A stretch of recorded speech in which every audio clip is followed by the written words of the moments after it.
Welcome to the Forever Better Academy podcast, where you will be given the principles, tools, and techniques to reach the next stage on your journey of self-mastery.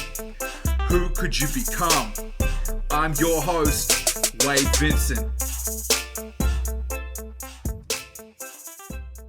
You can change the world if you're prepared to change yourself.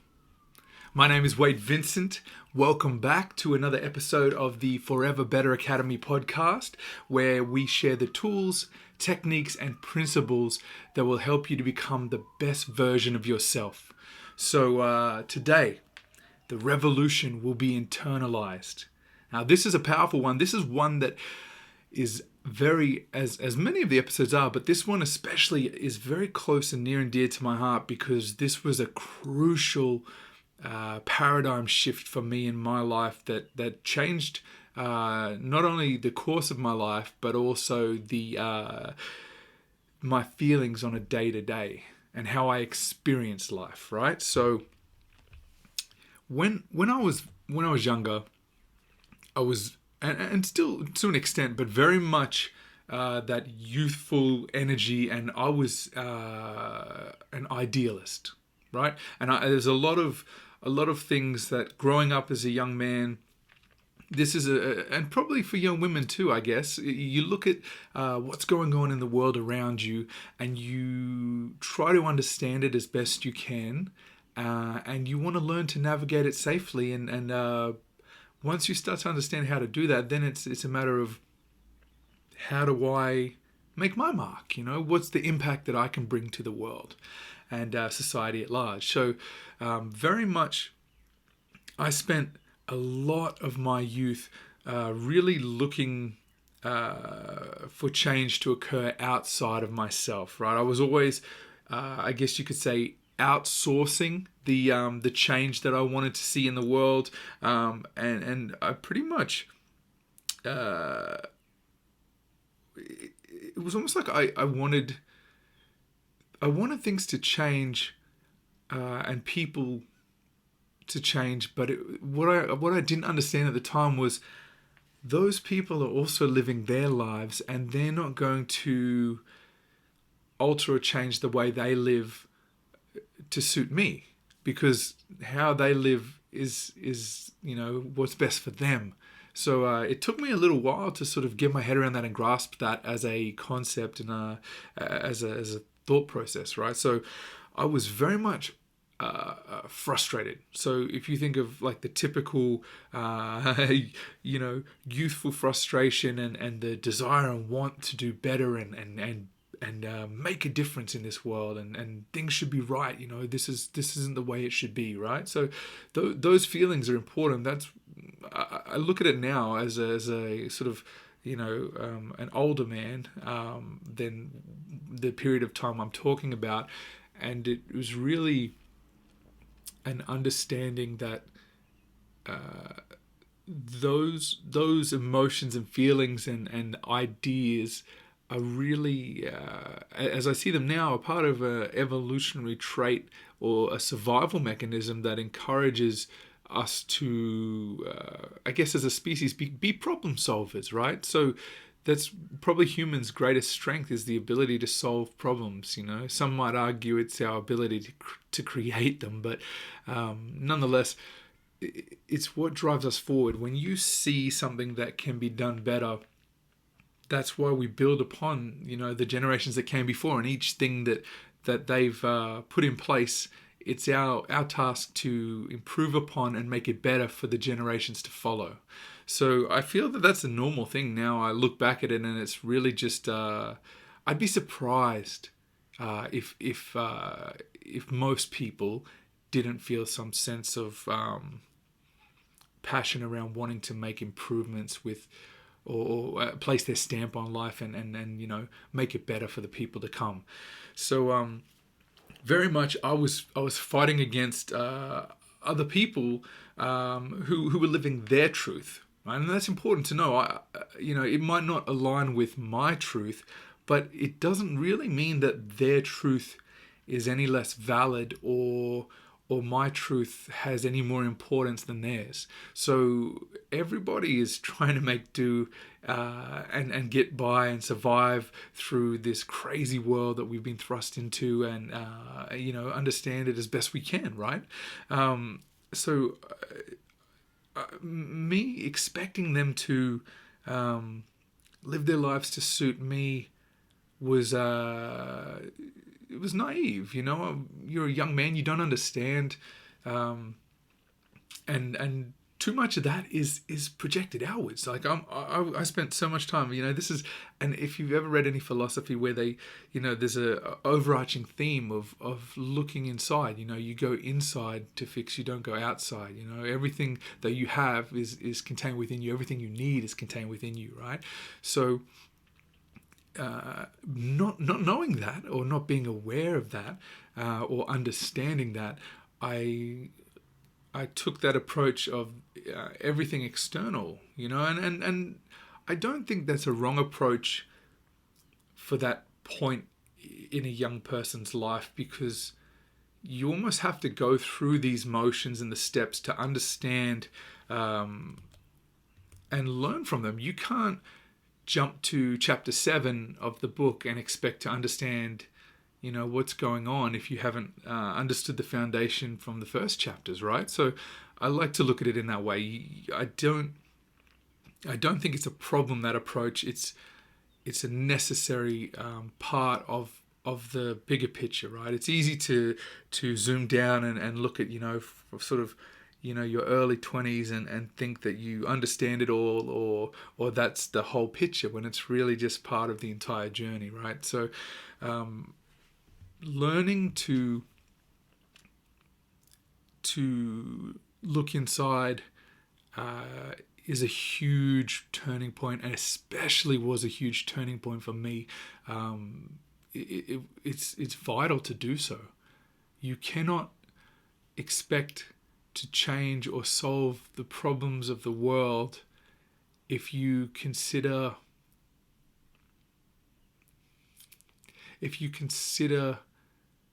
your approach as an external one, because unintentionally you're removing yourself. So it's almost as if I was looking at a model of the world, or from the outside looking in, right? So I very much came at it or approached it as an observer. So I'm looking at the world, and these are all the things that need to be fixed, not realizing that I was that I am and always will be a part of the world, the model, the game, the format, life, energy, whatever you want to call it. I'm in it, and you can't possibly look at it from an outside observer looking in point of view, because your actions and how you approach things have a flow-on effect with the system that you're within, right? So I was looking at it like and it's youthful arrogance. It's almost like I'm sitting up on this higher chair looking down at what's occurring, and I know better, I can fix it. Like and I spent far too long thinking externally, when I think internally I was letting emotion and anger and frustration cloud my judgment. And this is an important thing to consider, right? If you're consumed by emotion and overwhelmed, and you're spending too much time focusing on how something makes you feel, it clouds your judgment, and the chemical reactions that are occurring within your body that are creating that anger, and everything that's going on inside is actually detracting from your ability to actually see things clearly and remove that emotion that's causing you that's putting blinders on. And then you can actually analyze and view it accordingly and do something about it. So internally, the frustration got a hold of me and took too much of my focus and attention. So understanding now that I'm in this system, I'm part of it, and what I do has an impact and shapes and changes and moves things within the system. And this doesn't even have to be on a macro scale. We're talking like the littlest things, like the simplest kindness that you show to a person, within your immediate, reach, and the realm that you are within, can have, this incredible flow on chain effect that just spreads that energy and positivity and goodness far further than you could even fathom or follow or track where it's going, right? So I knew something needed to change, but I wasn't at first ready to face the truth that it was me that needed to change. Right? The world that I see, the world that I experience, the world that I understand is nothing more than a projection of how I feel internally and how I think about myself. And that was a huge mental shift for me when I understood that when I was disrespectful to somebody or cruel to someone or I didn't put enough value on that person or whatever it may be, those are really projections of how I was experiencing myself or how I felt about myself. Especially in the early days of being a performer, so very much raised around that strong hip hop culture of there's a competitive nature, but it's not healthy competition. It was about bettering someone, or it was you or them at their expense, right? So destructive sort of a pattern, right? To face it from, and I was. I would approach it like that. I would look at someone and be like, these guys are no good. I'm so much better than that person, and I was bitter towards that person or what they were doing, not realizing or fully grasping that I didn't have good feelings about myself. And so much of it was almost like facade personality or playing a character is a good way to describe it, right? Or putting on a hat and playing a role, right? So until I understood that the world I was seeing was the world I was creating, I couldn't change anything until I grasped that concept, right? So this was a massive obstacle for me to overcome. As I said, this is I like to be open and truthful with you guys, with my experiences, because how am I supposed to offer anything of value to you if I can't be truthful and tell you, the good, the bad, the ugly? It's just what it was about. I was not the best version of myself, and a lot of as I say, the way I approached things was very much around a projection of how I felt about myself. I felt just this frustration, and I can look back on it now and understand that it really came about because I wasn't taking the necessary action required to make progress. I wasn't moving myself forward, and I mean, you could blame it on schooling system or my parents or myself, or it doesn't really matter what the reason is. That's wasted energy. Like if it helps you understand and process it, it's beneficial to look at it and analyze it, but you don't want to spend so much time analyzing the cause without looking for the outcome or the solution, because ultimately you've still got to live your life. You're not outside looking in, watching it. It's occurring. You're living it, right? So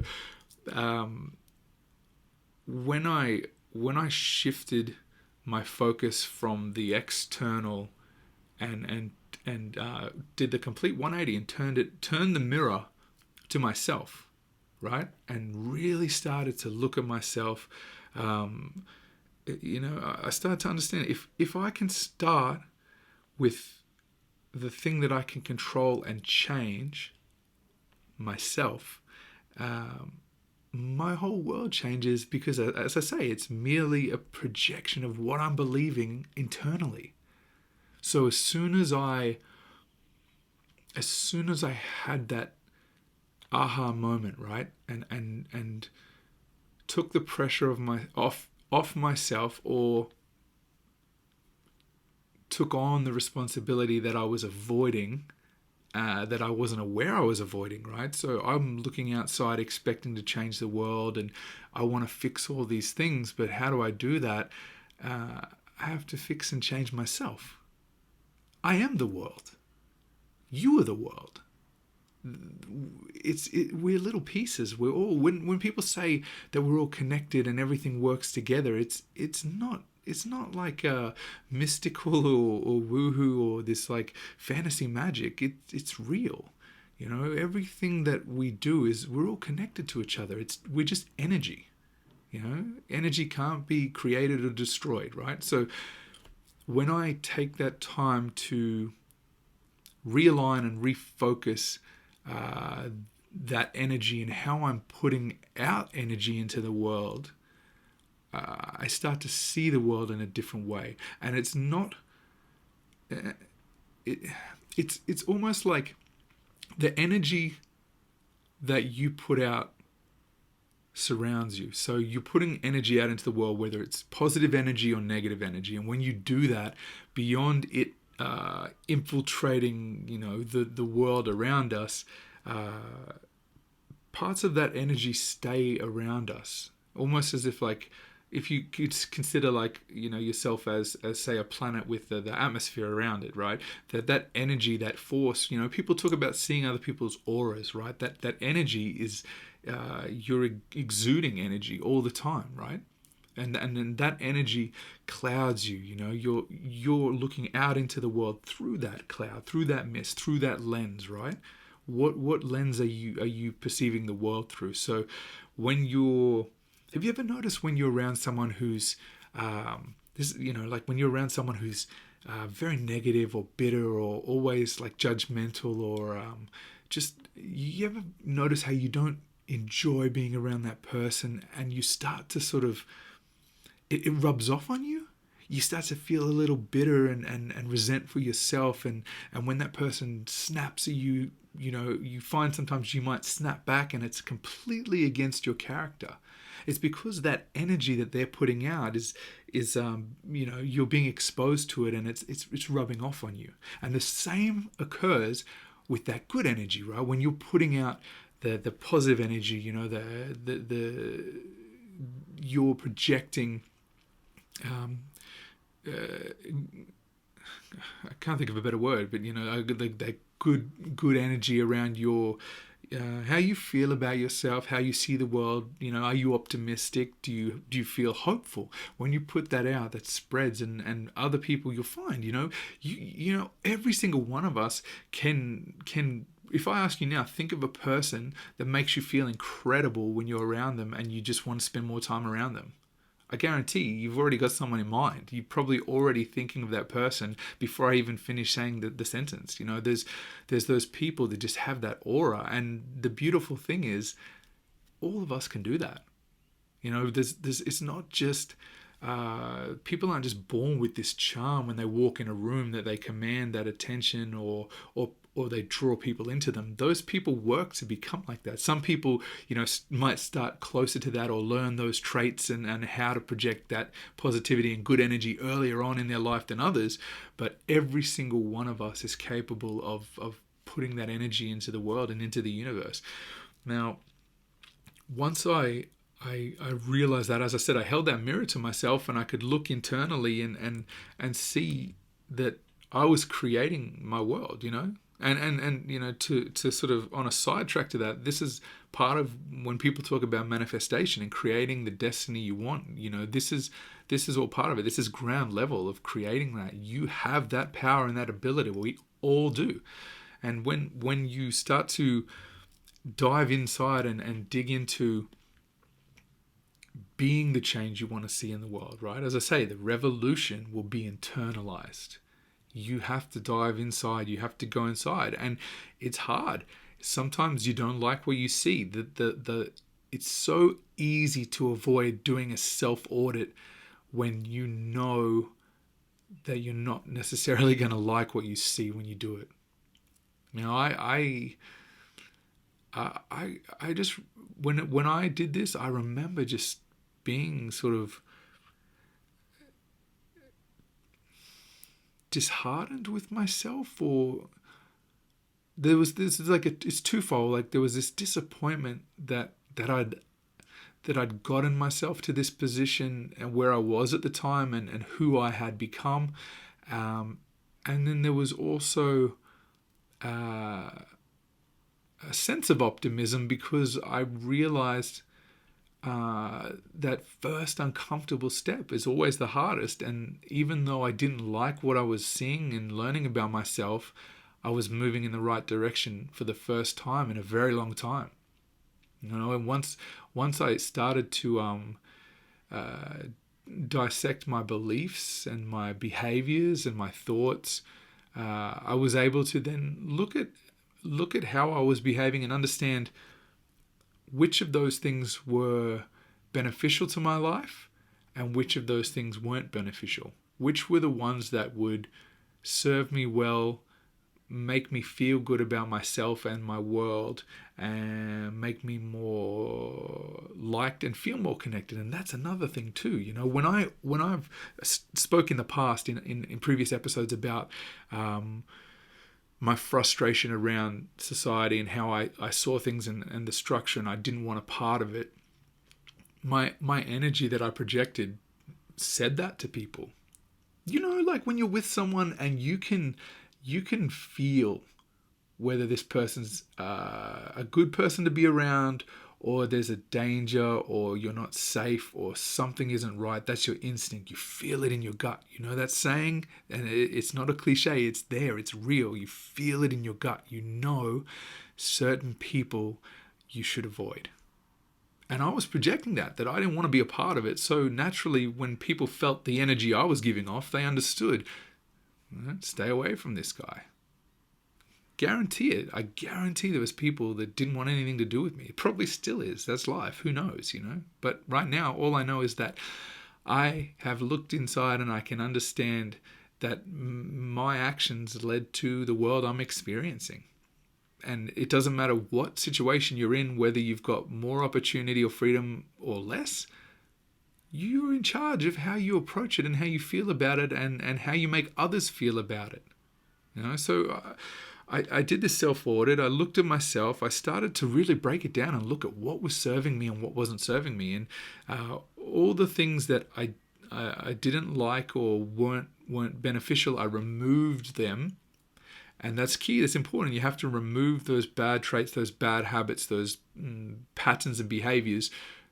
Once you remove them, you're allowing room or space for you to implement and install new patterns and behaviors and actions that will serve you and move you in a positive manner and move you forward. And the thing too with as I say, this the hardest part of this, the hardest part beyond the uncomfortable experience of not liking what you're seeing or what you anticipate seeing about yourself. The other part that I find was one of the most difficult aspects was no one else can do it for you. It's overwhelming, and it's scary at first. It's daunting to know that you're the only person that can fix yourself. You can get support and you can get help, and people can, have the best of intentions and give you guidance. Have you ever heard the saying, you can lead a horse to water, but you can't make it drink? Right? That's it. Like, you have to want to make the change. You have to be the change that you want to see in the world. As I said at the beginning, you can change the world if you're prepared to change yourself. It's scary. It's not meant to be easy. What benefit or lessons or experiences would you have if you weren't pushed outside of your comfort zone to find that region where you grow? Right? These things are hard. They're supposed to challenge you. You don't get better by taking the easy road, right? So when I faced that, and I looked at it and realized, no one's going to come to save me.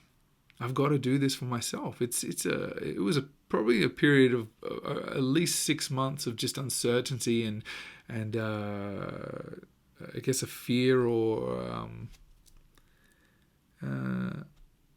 doubt and unknowing. I didn't know what was to come of this, but I knew that I had to do it. And as I came out of the darkness and the other side, I saw that light at the end of the tunnel. I started to realize it was working, and everything changes. Everything is different. I see things different. I feel things differently. I look at the world now and I don't see the problems. Now, again, that's not in a naive sense. I know there's problems out there, but you reframe it. Those problems are opportunities. Every problem is an opportunity. What can I do about it? How can I do something or take action, or is there a way I see this differently that no one else might have seen or thought about or considered that will change the world or make the impact? And all of that is possible. The change that I wanted to make in the world is possible because I first made the change within myself. I can't stress this enough, the joy that will come to you when you do this. I was, so lost in this spiral of bitterness and darkness. And when you realize and do that work, everything is brighter. There's hope. You feel like you're back in control. I took control of myself, and in doing so, I feel a sense of control. In the world, there's a level of security and a bit more certainty, because the change in mindset allows you to move forward and face those challenges with confidence and knowing that you can handle it. You can do it. We all have to. And what choice? It's hard. I know. I absolutely know it's hard. And, we can continue on and go through the motions and feel that challenge and misery and frustration indefinitely, which is hard. Or we can do the work on ourselves and become the best versions or better versions of ourselves and change how we see and feel and experience and offer the world what we have to offer. Both are hard. One gives you an outcome that's good, one doesn't. Who could you become? I say it every time. Who could you become? It's not about like a cliche trite catchphrase. Who could you become? You have everything available. As I said at the start, it's all in you, all of it. You can't outsource it. It's you. You've got this. You can do it. It's within you. Everything inside you have is all you need to be the person you want to become. You just got to do the work. The revolution will be internalized.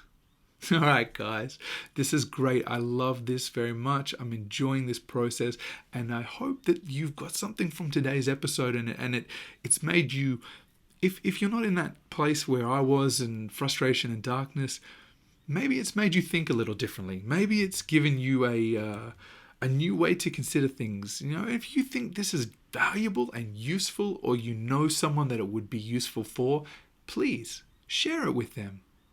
Give them a little bit of hope. Give them some light. Give them a different way to frame things. Let them know we are not on our own. We're all here together, and we can do this together, and we can help each other and be there for each other. That's what it's all about. All right, guys, I thank you very much. If you're watching this on YouTube, please like the video, click the subscribe button, and hit that bell notification so you're notified each time that I release a new video, and I will speak to you again next Friday. All right, guys, have a great weekend. Talk to you later.